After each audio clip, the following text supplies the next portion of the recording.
Dan saya menyambut baik usulan beliau, orang tua kita Gus Lim, untuk bersedia menjadi penyelenggara terjadinya debat antara saya dan Rizik Syihab. Tetapi terus terang saya, Kang Bas Yusuf, pesimis bila pihak Rizik Syihab berani untuk melayani tantangan debat dari Gus Lim itu. Daripada kita perang-perang begitu, lebih baik kita perang argumentasi, perang epistemologis. Bagaimana nasab Ba'lawi yang sudah putus ini dipertanggungjawabkan oleh mereka di hadapan publik. Tapi Kiai Imad itu serius ini, siap kalau ada undangan untuk berdebat dengan Habib Rizik? Insya Allah saya akan datang. Siap Kiai Imad ya? Siap. Saya catat ini tebal-tebal. Kiai Imad siap untuk berdebat dengan Habib Rizik Syihab yang akan digelar di Pondok Pesantren Ibnu Aqil. Bagaimana dengan Pak Habib Rizik? Siap kan untuk berdebat dengan Kiai Imad? Bagaimana kata netizen?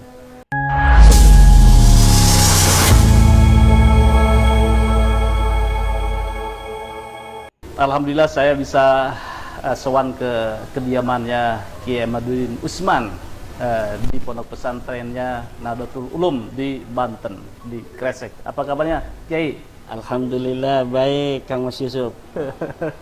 Luar biasa nih, saya merasakan suasana religius di sini. Tadi Kiai Imad habis ngaji atau memberikan pengajian ya, kitab kuning ya di sini. Luar biasa nih, ketika datang ke Kiai Imad itu nuansa religiusnya muncul tinggi ya. Baik Kiai Imad, ini di sela-sela Idul Fitri, saya ingin meminta Kiai Imad untuk mengucapkan selamat Idul Fitri kepada netizen pada Suka TV yang sering kali menyimak podcast Kiai Imad. Silakan Kiai Imad. Terima kasih Kang Mas Yusuf. Kepada seluruh subscriber dan penonton pada Suka TV di mana saja berada, saya ucapkan minal aidin wal faizin kulla amin wa antum bi khair. Mohon maaf lahir dan batin sugeng riyadi. Semoga seluruh subscriber daripada Suka TV senantiasa Allah berikan nikmat yang luar biasa dalam hidupnya, diberikan rizki yang banyak, dan Allah mudahkan segala urusannya. Amin. Terima kasih Kiai. Terima kasih Bang. Luar biasa. Sama-sama. Ini ucapan yang bersejarah buat saya dan subscriber dan netizen semuanya. Baik Kiai, saya kesini nih mau konfirmasi nih Kiai. Kemarin saya podcast dengan Trah Sunan Ampel, Kiai Munawir, yang mengatakan menantang Habib Rizik untuk berdebat dengan Kiai Imad. Kemudian saya juga podcast dengan salah satu kiai sepuh yaitu Gus Lim di Bogor, pengasuh pondok pesantren Ibnu Aqil. Malahan beliau lebih maju lagi Kiai, siap untuk menggelar debat nasab ini antara Kiai dan Habib Rizik. Hadiahnya ini luar biasa ini, bukan karena Gus Lim mengatakan bahwa bukan mereka tidak punya uang. Saya yakin Kiai Imad itu banyak uangnya, kemudian Habib Rizik umroh berkali-kali, tetapi rasa bahagianya kalau ini terjadi, debat ini akan diumrohkan, umroh bersama, termasuk saya nih pada Suka TV sebagai saksi sejarahnya. Luar biasa.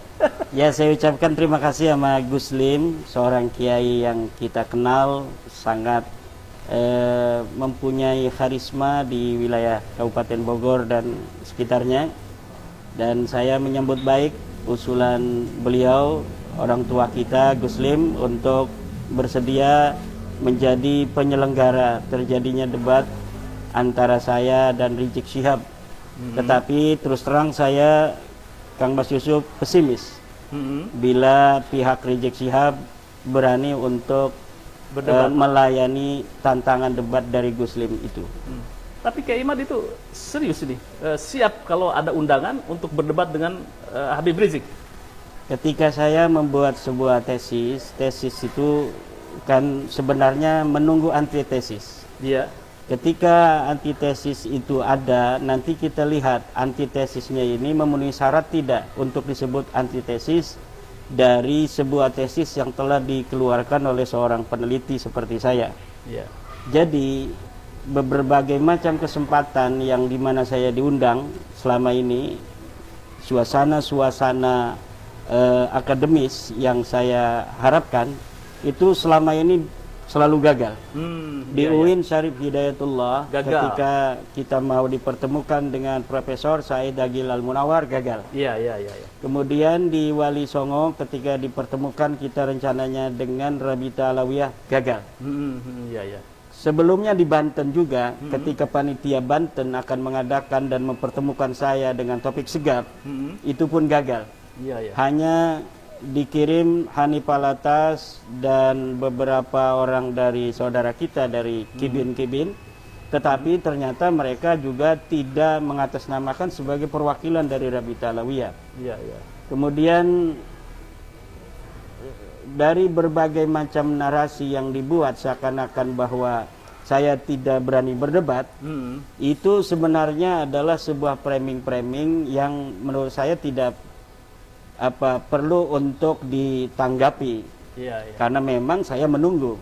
Jadi kalau apabila pihak Rizik Syihab ketika ditantang oleh Kiai dari Bogor, Guslim, itu kemudian menerima, daripada kita perang-perang begitu seperti kata beliau itu mau nantang perang monyet-monyet, lebih baik kita perang argumentasi, perang epistemologis, bagaimana nasab Balawi yang sudah putus ini dipertanggungjawabkan oleh mereka di hadapan publik.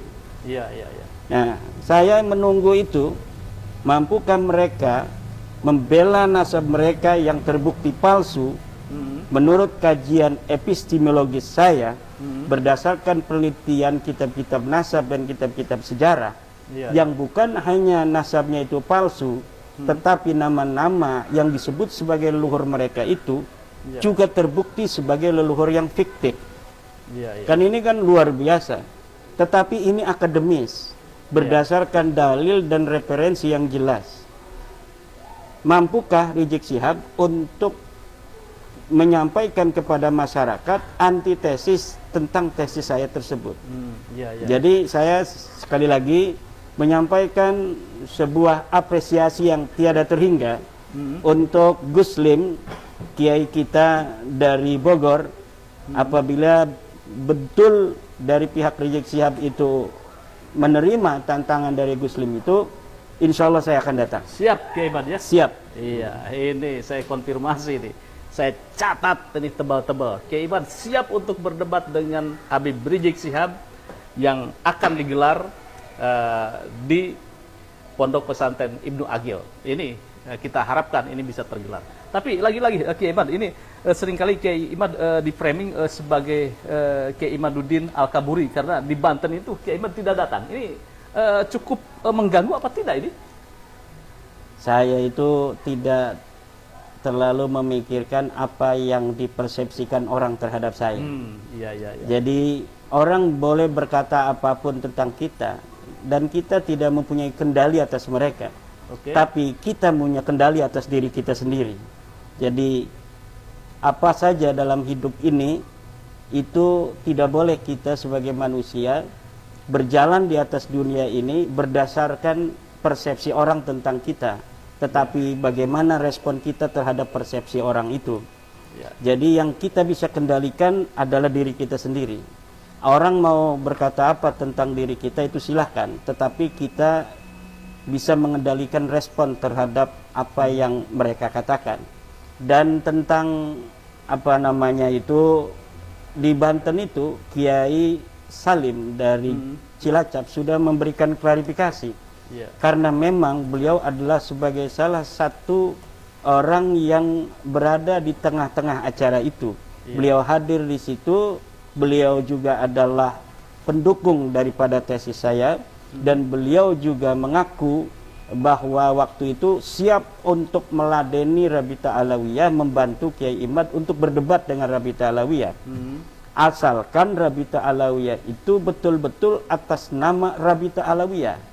Jadi walaupun bukan Topik Segaf, tetapi yang hadir itu mendapatkan surat mandat dari Rabita Alawiyah. Tetapi ketika Kiai Salim menanyakan bersama Gus Ajis Jazuli dan waktu itu masih ada Tengku Qori. Iya, Tengku ya. waktu itu ya. Iya, masih ada Tengku Qori. Halo Tengku. Ketika ditanya oleh Kiai Salim, apakah Hanif Alatas Qurtubi Lebak itu mewakili daripada Rabita Alawiyah, mereka jawab tidak. Nah, kalau tidak mewakili atas nama Rabita Alawiyah, sedangkan acara itu adakan untuk mempertemukan saya dan Rabita Alawiyah, baik dengan Taufik Segaf langsung maupun dengan wakilnya, tapi ternyata kan Taufik Segaf sudah menyatakan. Jadi beberapa hari sebelumnya saya mendapatkan screenshot dari saudara saya Imam Ibrahim bahwa Taufik Segaf, Rabita Alawiyah tidak mau datang dan tidak mau mengutus wakil. Sementara waktu itu, tapi bisa berubah kan, beberapa hari itu kadang-kadang manusia itu pikirannya berubah. Itulah yang saya antisipasi, takut ada perubahan. Tiba-tiba mereka datang. Ketika kita nggak datang, tiba-tiba mereka datang. Akhirnya saya memberikan semacam surat mandat, karena itu juga diminta oleh Tengku Qori, bahwa Kiai agar ada sebuah kenang-kenangan buat saya dalam hidup saya merantau ke Jawa ini, bahwa saya pernah membela Kiai, membela nasab Rasulullah. Tolong bikinkan sebuah surat mandat atas nama saya dan beberapa perwakilan lainnya, akan saya laminating dan akan saya pajang katanya di tembok sebagai kenang-kenangan dalam hidup saya. Oke, saya penuhi permintaan Tengku Qori itu. Saya membuat dengan tangan saya sendiri.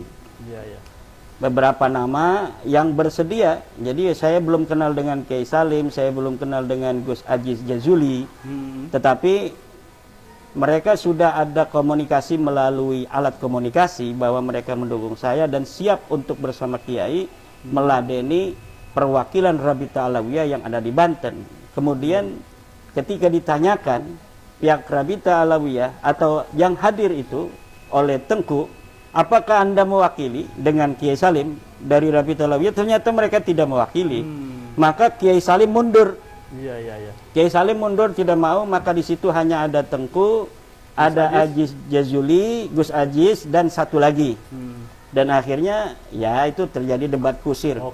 Yang paling terkenal diam. Diam itu sekarang jadi channel itu, channel diam saudara kan ya. Baik, ini kita bongkar sejarah tentang debat nasab. Baik, kemarin itu kan juga Habib Hanif dan kawan-kawan ya, Rumel Abbas juga membuat buku itu, jawaban mengokohkan bahwa nasab, keabsahan nasab Balawi. Kemudian Kiai Imad pun memberikan sebuah jawaban dengan buku yang tidak kalah tebalnya, malah lebih tebal Kiai Imad. Nah, ini pesan moral apa yang ingin Kiai sampaikan kepada netizen atau kepada akademisi? Kita sudah memiliki preseden terhadap gaya Balawi dari buku-buku kitab-kitab yang kita baca di dalam sejarah Balawi, bahwa sejak dulu gaya-gaya mereka itu tidaklah terlampau berbeda dengan gaya zaman sekarang.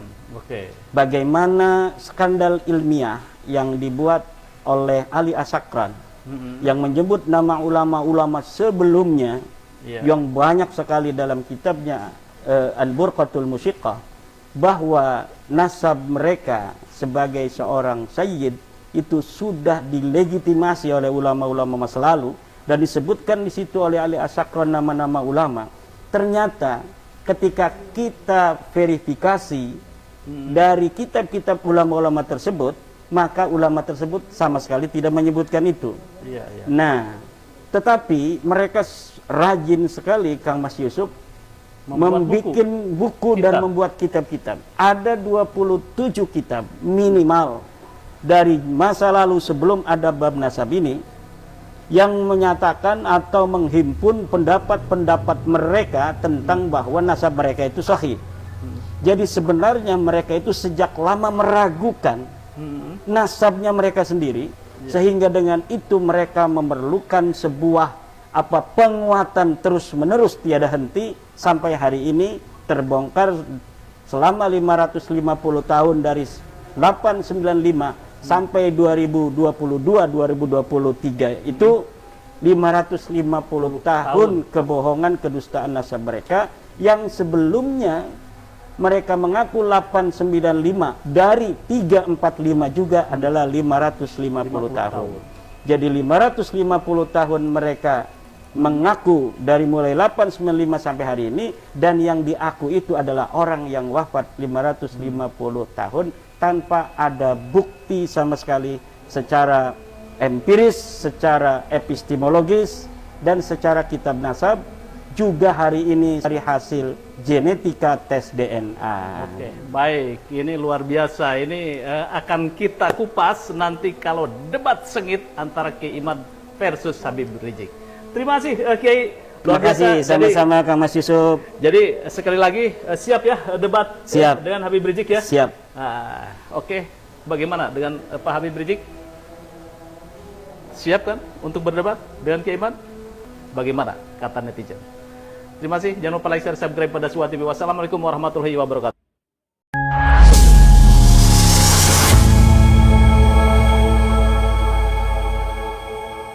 Itulah tadi tanggapan dari Kiai Haji Imaduddin Usman Al-Bantani tentang seruan perang Habib Rizik. Tadi sudah diulas bahwa Kiai Haji Imaduddin Usman Al-Bantani akan siap debat. Daripada memikirkan perang, lebih baik berdiskusi tentang keabsahan nasab Ba'alawi. Akankah Rizik beserta klien Ba'alawi yang lainnya menerima tantangan dari Kiai Haji Imaduddin Usman Al-Bantani?